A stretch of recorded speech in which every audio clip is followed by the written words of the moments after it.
The Border Patrol told us that we have like most apprehensions out of like the whole state of Texas.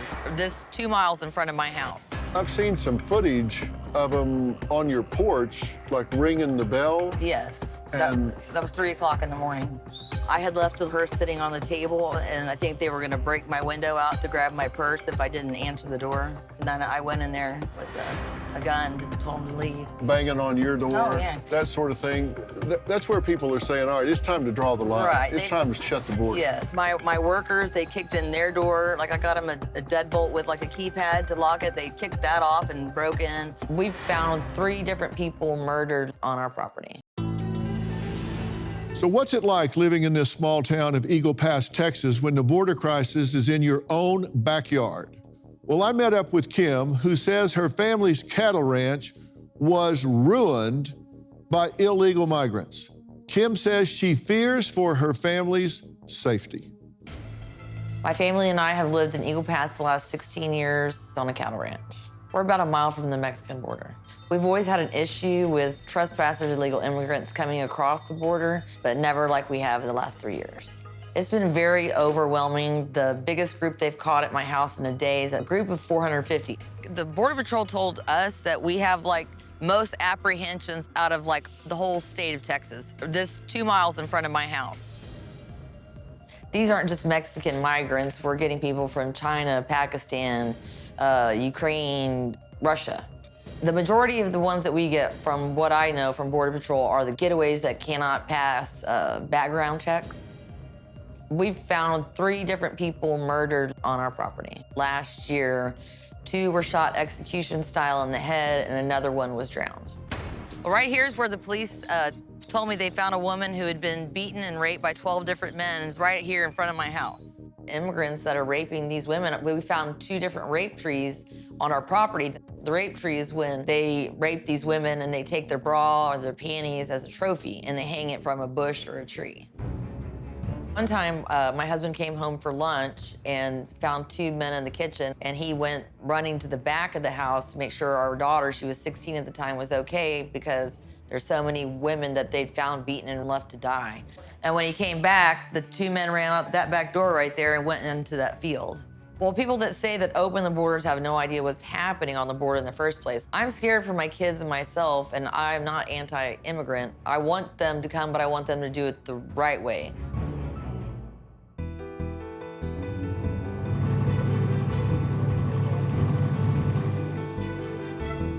Well, hello. Hi. How are you? Good. Have a seat. So, thanks for talking to me. Oh, you're welcome. Tell me what's been going on, because you've got people coming across the river and crossing your property on a real regular basis, right? Yes, and there was some at my house last night. My dogs were going crazy. Oh, my God. Are they trying to hide? Are they running? They're trying to jump on the train. So, like, 2 days after Thanksgiving, this lady jumped on the train, and she got her foot cut off and decided to hide in the back seat of my truck and bled there for 5 or 6 hours. Oh, my God. The train ran over her? Yeah, it cut her foot off. And how far was it from the train to your truck? Maybe a quarter of a mile. Oh, my God. How old was she? 27, because she was scared of my dogs and didn't want to stay outside, but so she decided to climb inside my truck. My husband went and checked first because they could just see somebody moving in there to make sure it wasn't somebody robbing, my truck. What do you say to yourself about that?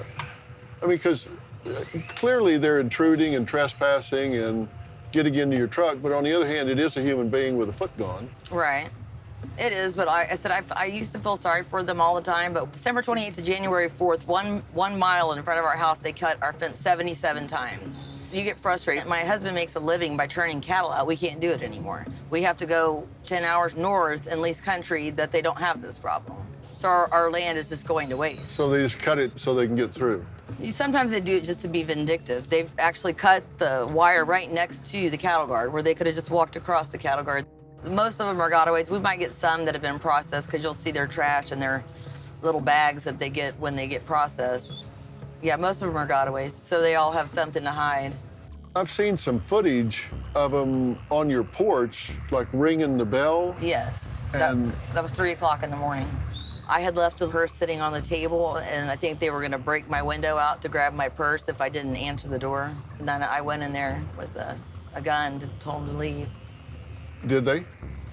No, they laughed, and they just said, we just wanted to know if you had a different kind of beer inside your house. We don't like this one you have on the porch.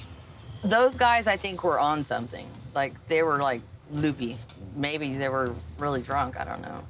See, that's the problem. I'm sure some of these people have a legitimate reason for trying to get away from a bad situation, but when you've got people that are just violating human decency and boundaries, coming on your property, banging on your door, that sort of thing, that's where people are saying, all right, it's time to draw the line. Right. It's time to shut the border. Yes, my workers, they kicked in their door. Like, I got them a deadbolt with, like, a keypad to lock it. They kicked that off and broke into my husband's office, broke into my husband's truck, tried to break into my truck 2 times, defiled equipment, like our bulldozer and excavator and stuff, actually defecated on it, just to be mean and hateful and gross. So what happens when you call the authorities, when you call 911 or you call the police or you ask for help? What happens? Well, I used to call all the time, but Border Patrol would finally tell me they can't really do anything because they're processing so many people that they can't come pick them up. And I'm like, okay, so I quit calling. Do they ever just stay or do they run away? No, usually they all want to jump on the train and go to another city. As long as they're not on my property. My son's 12, you know, and I fear for him when he goes outside to go ride his little go-kart, and they try to stop him before, and, you know, he's, like I said, he's only 12 years old.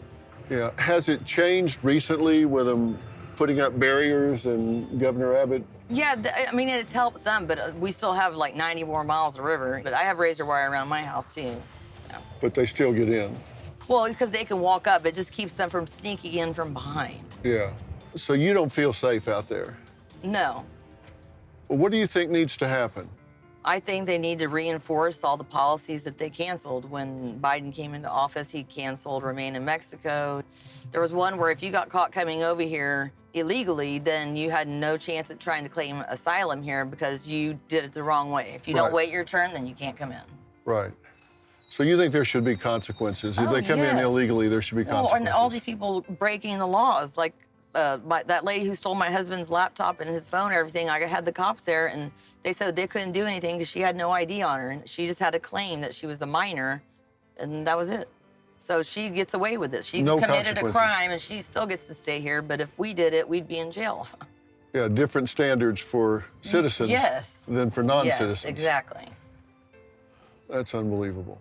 So you just think they should start enforcing the policies and the rules that they have already, that they just suspended? Yes. Well, if you think about it, all these people, there's some people waiting a long time to get into this country, and they're doing it the right way. And they're letting all these people break the law, and they're putting them before them. Well, thank you for talking to me about this. All right, well, thank you. It was nice meeting you. I appreciate it. Thank you so much.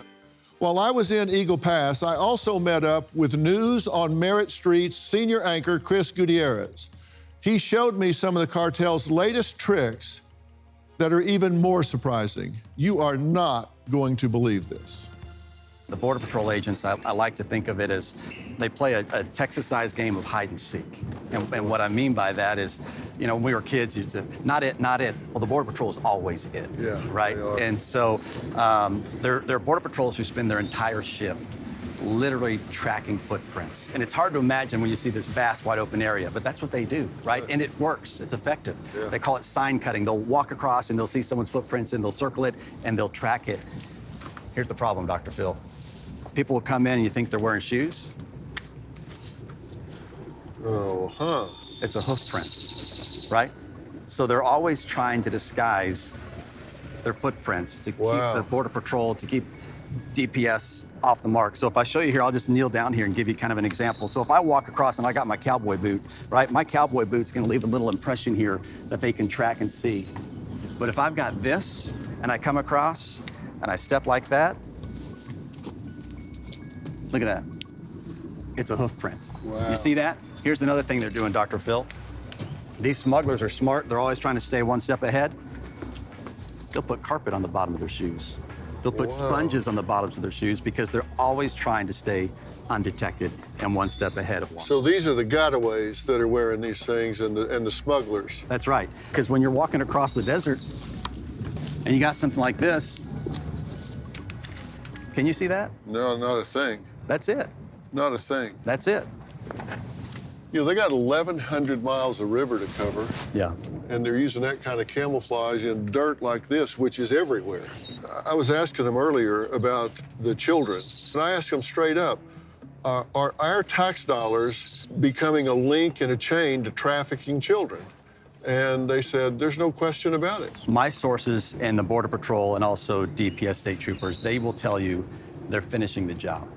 And what they mean by that is first line of defense, Border Patrol or state troopers, they will catch the folks. They're not even hiding sometimes, right? They'll come in, they're being told by the smugglers, when you get across that river, look for the agent in the green shirt and say, here I am, right? At that point, they take them to the Border Patrol Processing Center and they process them, right? At that point, they're handed off to HHS, Health and Human Services, another federal government agency, and they do their best to try and locate a family member who's already in the United States. Here's the problem. Their limited resources. We know that children are being sent places and they're connected with people they shouldn't be with. Why do we know that? Because according to a whistleblower, 85,000 children are unaccounted for right now. Think about this. I'm told that there are kids under a certain age, they don't fingerprint them, they don't take their pictures, but they'll call the number they've got written on their sleeve or the number that they've got written on their t-shirt. They'll call that number, they'll connect them with that person, whether they think it's a parent or a guardian or a friend or whatever, and then they're out. That's it. That's the system. And so it's a big problem. It's a sad state of affairs, but I think they've certainly slowed the flow here. Right.